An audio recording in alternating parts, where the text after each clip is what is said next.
here we have AlphaGenome, which is basically an AI that can help us understand DNA. Now here's a brief background on what DNA even is. This is basically a helix structure consisting of 2 strands, and each strand is basically a really long string of nucleotides, and each nucleotide can have one of 4 bases, G, C, A, or T. So you can think of DNA as basically just a really long string of code that are either G, C, A, or T.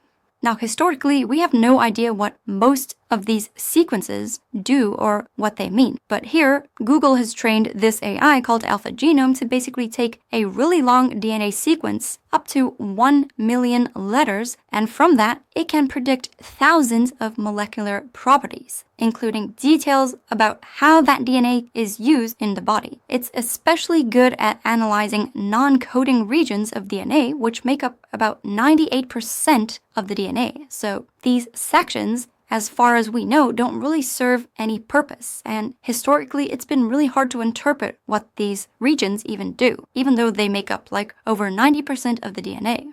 The model can also predict how even tiny changes or mutations in the DNA might affect its output or gene activity. And this can be really helpful in explaining the genetic causes of a lot of diseases. AlphaGenome can also spot errors in RNA splicing. This is a process where RNA is cut and rejoined, and basically, in simple terms, this is important because mistakes here can also lead to diseases, such as spinal muscular atrophy and cystic fibrosis. So if we understand how this works, it can give us clues on how we can potentially cure or prevent these diseases. The nice thing is this doesn't just work with one type of cell. So here it says AlphaGenome is able to interpret hundreds of human and mouse cell types and tissues. So, this is actually huge because we still don't know a lot about DNA and how it works. But if you've been following my channel, you should know that AI models are really good at pattern recognition. So it's really good at finding